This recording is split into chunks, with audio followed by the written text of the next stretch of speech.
kaya gatra dike agama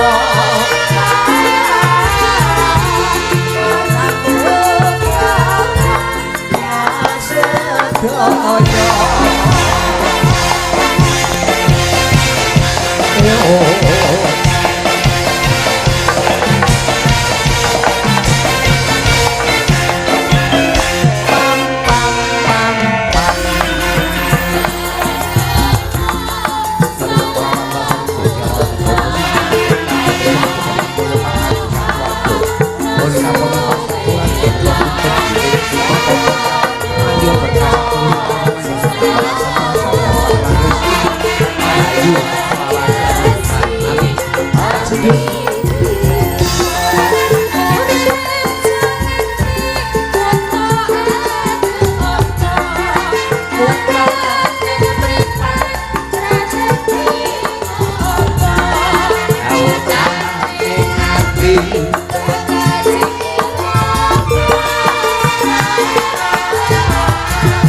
diatur panglipur ya silaturahmi ya ndedonga bebarengan apa kang dadi lekase saka penjaripun Soe Bulbet penjaring yang mulya mriyo Mas Nardi utawa Pak Nardi utawa nek warga masyarakat ngarani Pak Ganong. Oh ngono.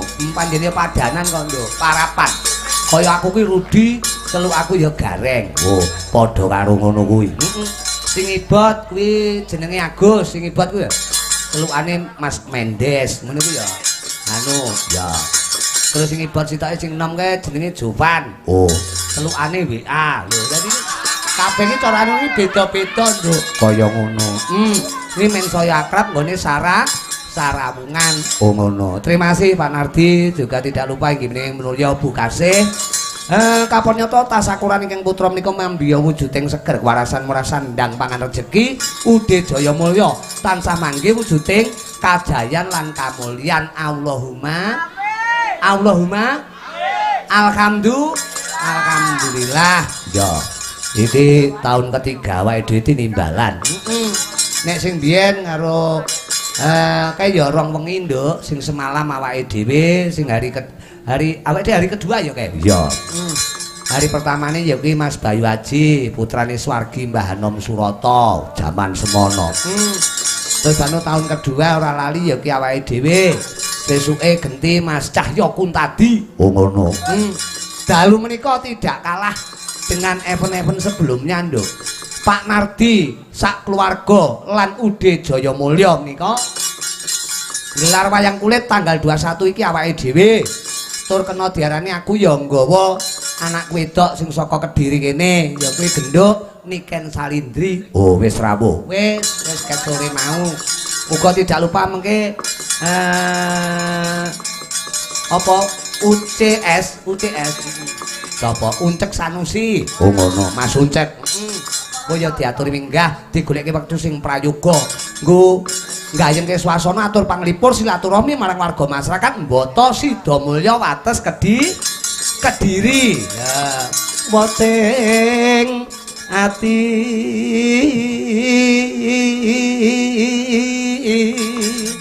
sapa? Mbak Sendur, tapi nyuwun berkahipun, Mbak. Dereng ngantuk ning, Mbak? Dereng. Pripun leh kula cek son sonten kala wau. Wah. Mantap wong sinden cakra budaya iki tenan kok ya mambeng ido hot kabeh. Ayo. Aku ya nonton kok ya wah Intan wis kadung nyekel wayang jan ora kaya Intan. Mbak Sendur leh mlaku klenek merbawani weh jan tenan. Kanca-kanca pengrawit ya ngono, eneng Fani ya dapuk wayang wong dadi bogang. Apa Bagong? Ya. Woting diaturke dulur-dulur Mboto Sidomulya Wates Kediri. Ya, Bu Kasih didongake enggal sehat ya Cahayu. Ingkang ibu saka Pak Ganong, muga manggya seger warasan. Lanjut.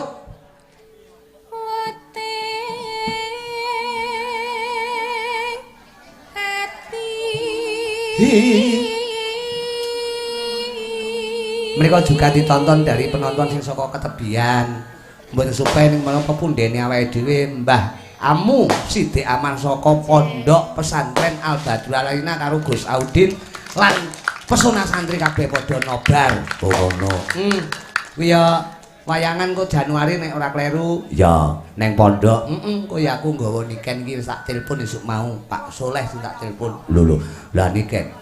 Niken iki lek nelpon Yahe awan iki ya turu ta wong bengi ora tau leren. Ya. Mung jir. Lah kok mung jir? Ya. Mung sira merat. Kagem penonton sedaya ingkang mapan wong Sida Mulya Mbata menika. Bapak-bapak saking Polsek Koramil matur sembah nuwun. Ingkang sampun berkahi. Bahwa Mbah Giono Kalet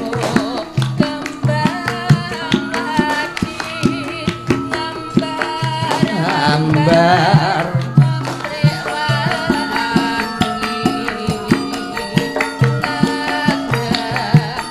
remong ambar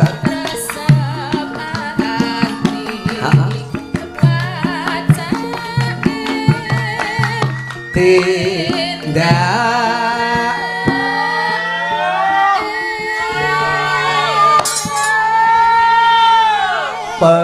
21 bulan 11 2025 Sundalu Mbak Limbuk badhe nyuwun gimana sabar kalian tamu undangan nggih.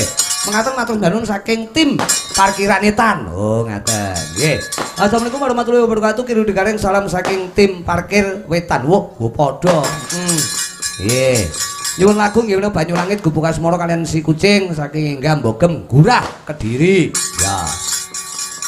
Terus kaya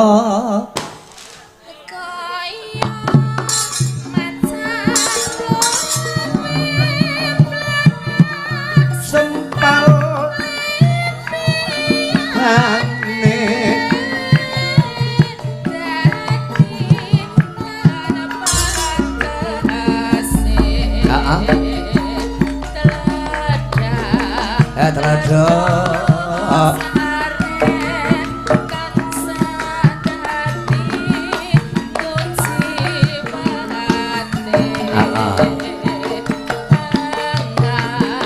Andika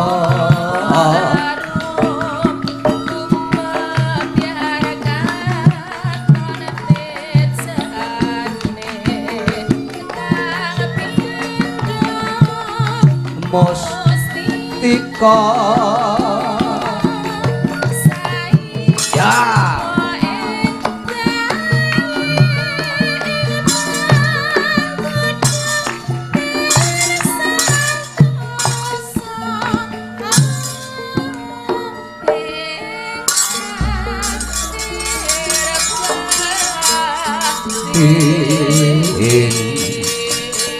Sineman apa? Sineman ya. Sineman kandhek dadi wis tutup giling, tutup pok-pokan. Muga-muga ya ki buka giling, buka pok-pokan yang akan datang uga manggih berkah selalu Allahumma amin. Assalamualaikum warahmatullahi wabarakatuh. Waalaikumsalam. Terima kasih Mbak Sendur nggih pinarmi ampun kesesa kondur nggih. Ora wong Sendur ki wonge tenan iki wayang aja nek kok wayang mambengi kowe ngantek bar kok. Nah, ya panjenengan bebarengan kaya kanca-kanca seniman Blitar ngono. Marudi Gareng matur sembah nuwun ingkang tanpa upama nggih. Panjenengan saged rawuh pamundutan kawula gelar inggit ing dusun Bata Sida Mulya Wates Kediri. Marudi cekak aos kemawon niki kula Pak Sunardi oh sing kagungan dalem. Nyuwun pamundutan gending inggih menika Waru Doyong. Ya, wis tak mandhatke kanca-kanca sinden siji-siji iki pamundutane.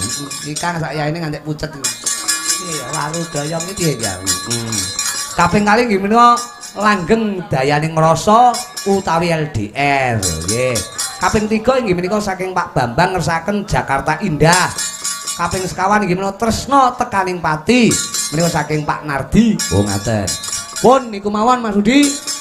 Matur suwun sanget mugi amanah saking tuan rumah nggih menika Pak Sunardi matur sembah nuwun. Tepuk tangan buat Pak Nardi selalu gelar wayang istimewa ben taun lho. Wah, menika piyantune budaya mulakno keponyata tansah didongake lestari widodo ude jaya jaya mulya.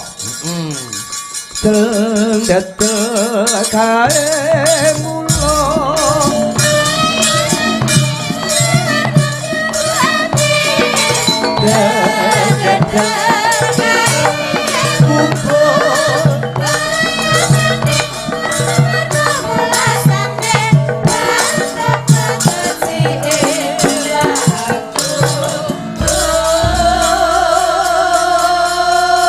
diaturke dulur-dulur Boto Sidamulya kaya kupulan sateri injek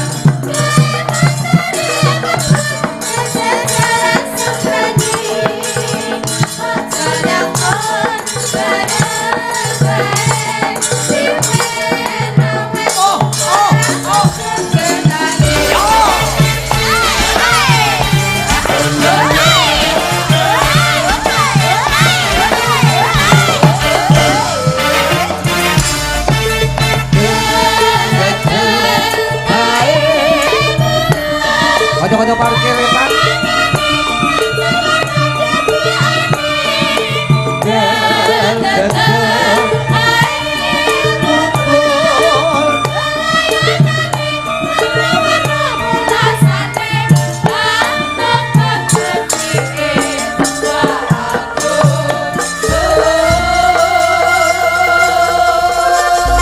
Assalamualaikum warahmatullahi wabarakatuh. Dalu kilo digareng kula cacuk lan bakoyo saking Boto Sidamulya mriki. Nggih. Nyuwun lagu Puspita Nala katresnan sejati kalian kasunyatan. Nggih. Senarang menika tembang menika kagem kanca-kanca Predem Ula-ula lan sedaya pamirsa matur nuwun. Mugi kidalang lan sak rombongan pinaringan rahayu. Amin. Saking Predem Ula-ula. Oh ya, kanca-kanca sutresna budaya kanca muda. Wonten Boto mriki. Kaya kupulan sateri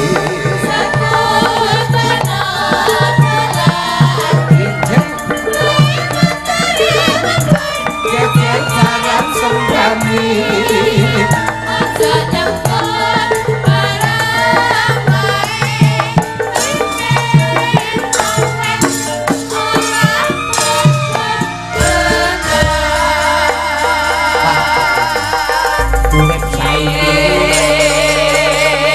apapun keadaannya kudu seneng, kudu menikmati apa wae sing dinyangi lelakone nduk ngono. Men ora kemlungsung tetep seger waras sehat walafiat. Muga-muga warga masyarakat Boto Sidamulya kabeh diparingi waras. Oh ngono. Diparingi rejeki sing melimpah ruah. Ora beda kaya sing kanggo andalem Pak Nardi sak keluarga kabeh mangke berkah. Allahumma amin. Muga para tamu agung lah kini sepuh haji sepuh muga kabeh mangke wujuding karahayan. Ya, coba gliak-gliak watone kecandak yo yo. Iki bengi iki yang ketiga awake dhewe tanggal 21 sowan karo Niken karo Cakra Budaya karo Mas Uncek Sanusi. Engko dilanjut tanggal 24. Oh ngono. Ya kuwi ingkang asta cempurit. Sing nggawa cempurit penumpinge Mas Minto. Cempurite sing mayang. Sing mayang ya Mas Minto Darsono sak rombongan saka Sekar Gadung. Oh ngono. Coba kaya ngapa aku tak kepengin jumenenge genduk Silvanur Maulita. Aswara suling kumandang warane.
sapa iki? Ya kuwi Genduk Silva Nur Maulita Nggih. utawa BP. BP iki apa? Bu Patrick. Oh ngono lho. Patrick iki duwe bu to. Lah piye kaya ngalor ngidul babu-babu ae. Ngene lho bune. Engko Lita yo iya Pakmu. Mune sinten mune? Bune karo Pakmu. Bune Pakmu, bune Pakmu, bune Pakmu. Aku anggere ning ngarep krungu bune, ning mburi krungu Pakmu. Ya, sowan Pak Nardi sekeluarga ya Cahayu. Nggih. Menika sangat luar biasa ben taun mesti gelar wayang kulit. Yang tidak habis pikir nggone raketi kekadangan karo Rudi Gareng karo Cakra Budaya yang sangat istimewa. Setiap wayangan penjane dawuh pokok aku wayangan yang 2 malam, yang 1 malam tetap Rudi Gareng dari Blitar. Tepuk tangan, tepuk tangan, tepuk tangan, tepuk tangan. Oh ngono. Ya, pokoknya terima kasih Pak Nardi, menika dulur Sinara Wedi muga berkah sehat seger Pak. Waras. Ude Jaya Mulya. Sumuruping menika kemutan. Nggih. Surya wayange. Ya aku nek nyanyi tak hayati no mewek dhewe aku suwi-suwi itu. Penghayatan iki penting. Menika napa judulipun Cahayu? Judulipun menapa menika judulipun? Wisa Tresna. Wisa. Wisa niku napa? Wisa niku. Wisa niku Wisa kuwi racun. racun. Dadi kowe kuwi ora percaya karo Krisnia, wong Krisnia tukang ngapusi kok. Blocone lho. Mulane kowe aja kulino ngapusi kancane. Mulane kowe iki omong sak omong Krisnia karo Lita ya ora dipercaya ya.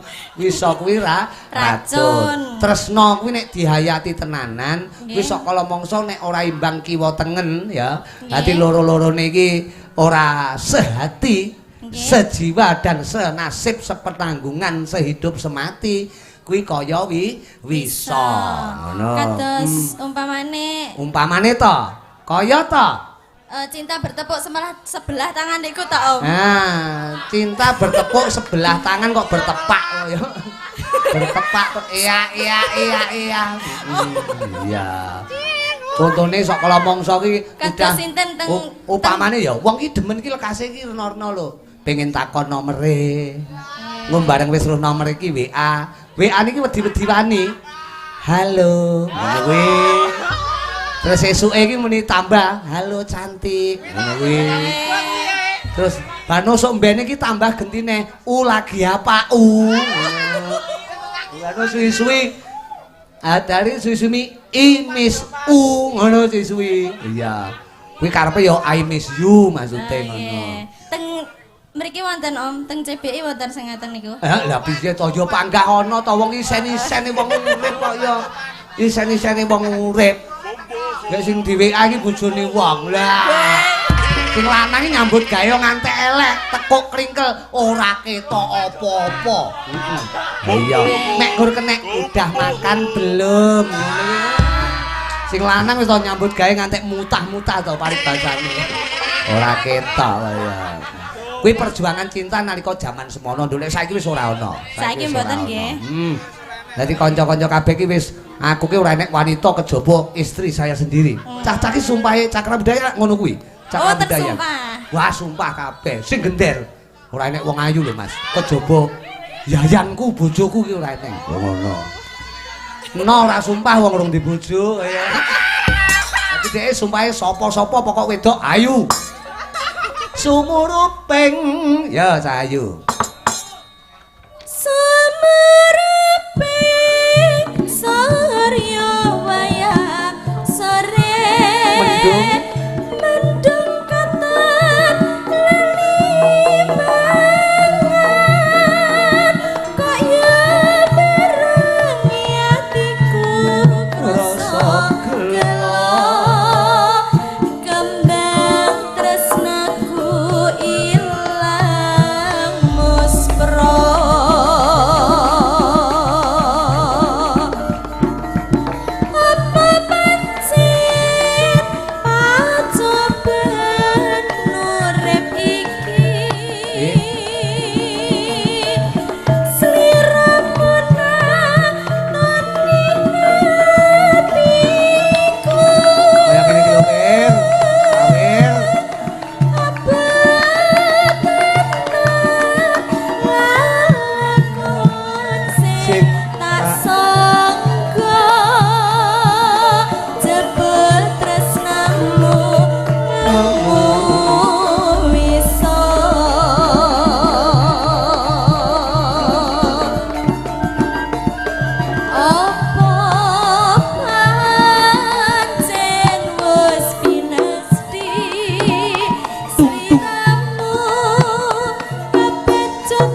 tak. Ya, kita aturke dulur-dulur ngriki.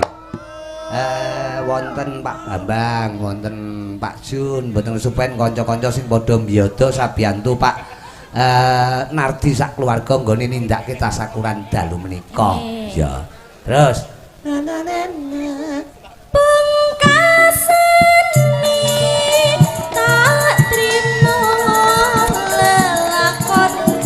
terima.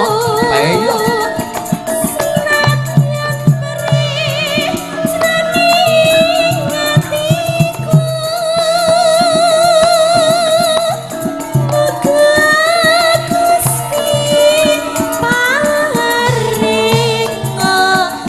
Pada suwung mawon ta bagus. Lita.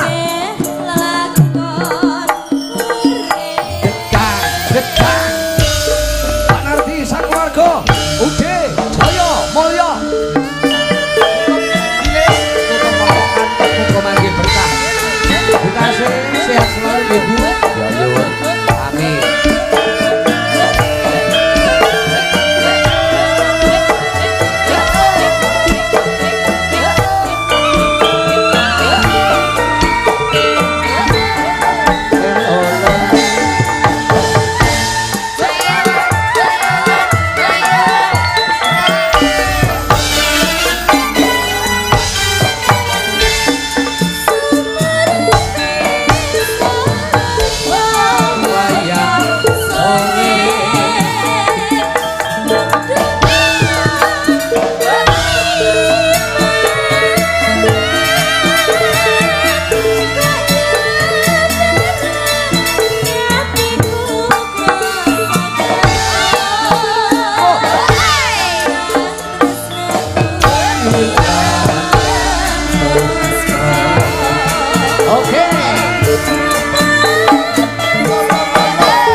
Menika ugi kula aturaken dhateng warga masyarakat mapan ing Bata Sidamulya sedayanipun tembange Wisa Tresna. Mas Girin, Wisa Tresna nggih apal nggih panjenengan?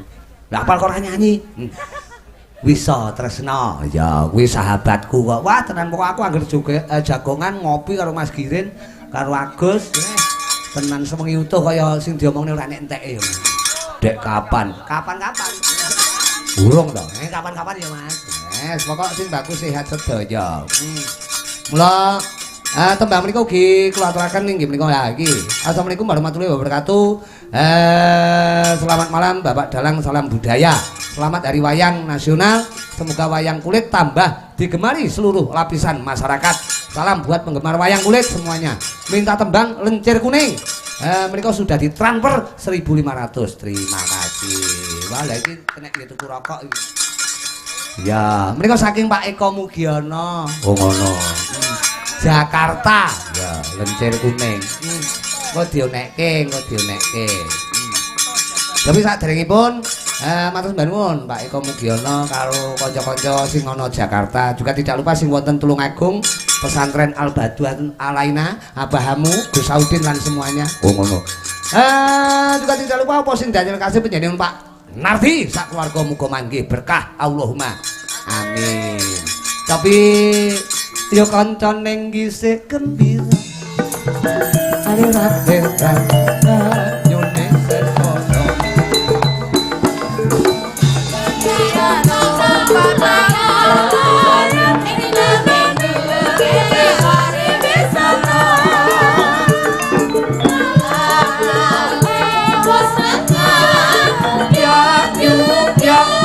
Banyu pinala ora jamu-jamu karo mesem guyu. Ilangake rasa kalasu. Satu, aku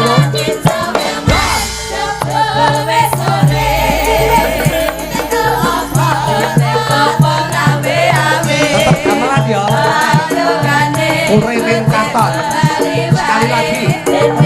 Sesuk-esuk demandanya pegawe. Oh. Ini putri sama.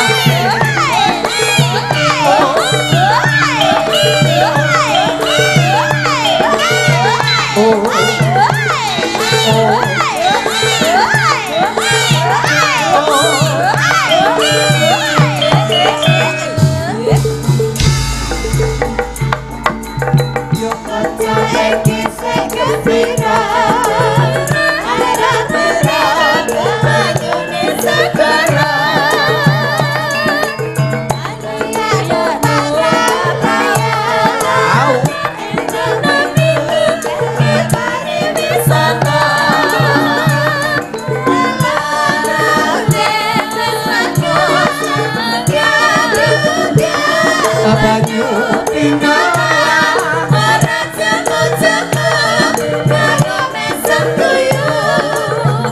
Ilangake rasa kalasu. Ane cewedas sepuluh sore ning ora awe-awe. Ayo gane becek kali wae dene.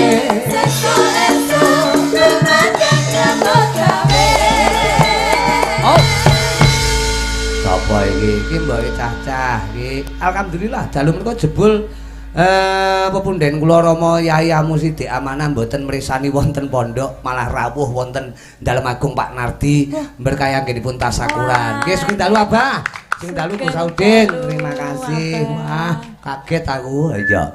Kapara nyata kowe kok roh. Lah domongi aku kupingku ning endi-endi kok Mas aku. Aku ora yo roh to kok ya. Mas Prih kan yo ngomongi aku. Lah ngono kok yo mau anu.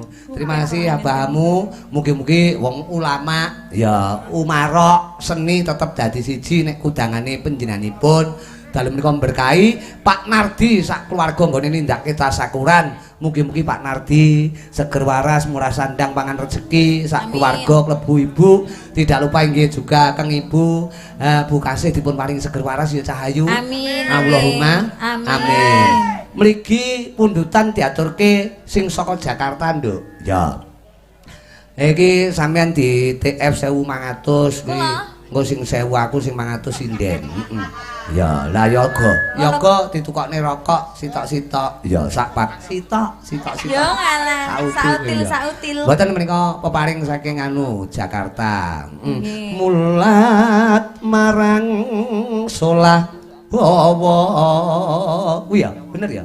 Ya, bawane pangkur. Iki jane sing dipundhut lagu gawe aku dhewe jane. Oh ngono. Oh niku lencir kuning iki sing aran Rudi gawe. Lho, aku ki apa to sing aku pondok Al Badrul tak geke lagu. Ya. Sedulurku ngono kuwi. Cobi pangkur bawa sik lus-lusan ya Cahayu. Diaturi buat warga masyarakat Sumodok Pareng Rawuh muga dadi panglipure menggalih. Pak Nardi berkah selalu. Mulat marang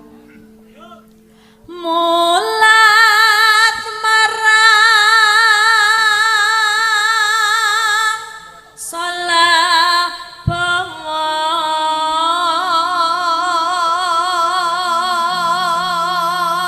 Ya, Cengkoke apik, pokoke ulang-ulangane gareng mesti apik. Nggih, Pak Guru. Lha aku kan ya guru Durna. Lah kok guru Durna ki ya ora to. Ginang bareng ya Kinam bareng selagamu kang mantesi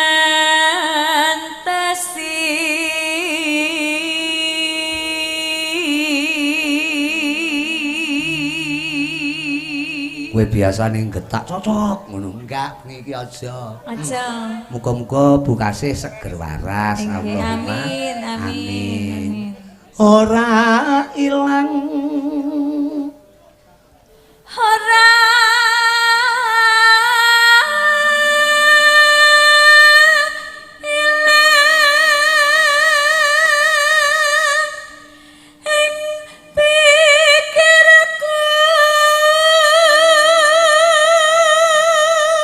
karo anu nduk mlaku-mlaku ning aja medun ning kono ae tetep mulek ning panggung mlaku-mlaku medun ku ning bakul-bakul njimuki apa-apa. enggak apa-apa to. Mengke jenengan Kowe ora apa-apa lah aku sing cotho kaya. Nonton esem nonton esem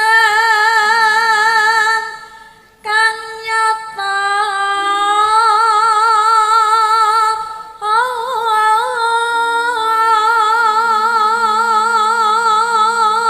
aku dek ini sempat ya kuwi video callan bebarengan karo Mas Kangko. Mas sapa kae? Damen kae sapa trik damen kae? Sinten? DG, Oh, Pak DG nggih. Damen kaya DG. Damen ya to. Penjaripun Pak Eko Mugiono. Engko Nggih. muga-muga sida ngono. Engko gawe gelaran wayang Hari Wayang Nasional. Engko tak selehke ning Desa Bangsri wae. Amin nggih. Sing dalang Mas Kangko aku karo DG nggih kalah-kalahan kuning dhuwur. Ya. Oh ngono. Mesti lo. Terus Lan candramu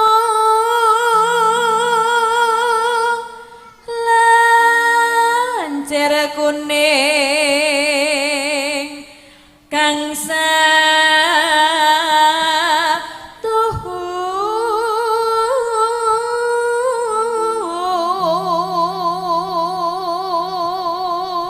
bawa ki fungsine apa yo? Bawa ki penghantar lagu, Nduk. Oh ngono. Nek cara mbiyen langgam ki mesti ana bawane. Heeh. Pribadimu. pribadimu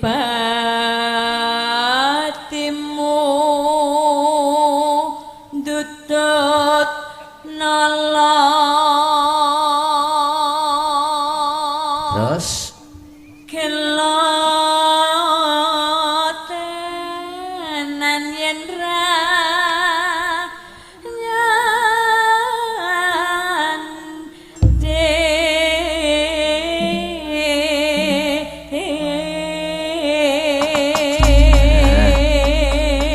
diaturke buat keluarga besar Pak Nardi lan Ude Jayamulya. Mun supen nggih menika abahmu lan kanca-kanca santri. Ya, mboten supen warga masyarakat Mboto. Lah buka celuk, Nduk. Menika Pak Eko Mugiono pundutan panjenengan salat. salat bawamu mentesi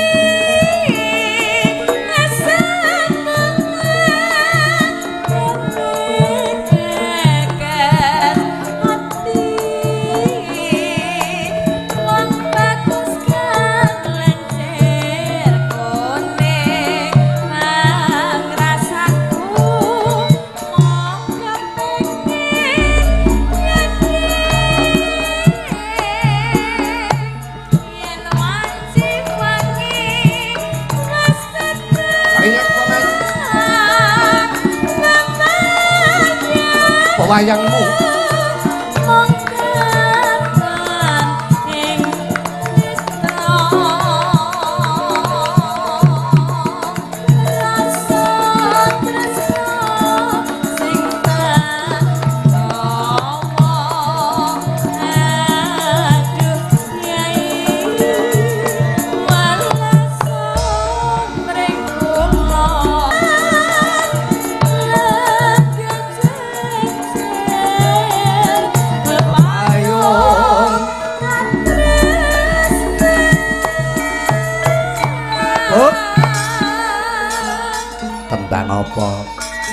Lencir kuning, Nduk.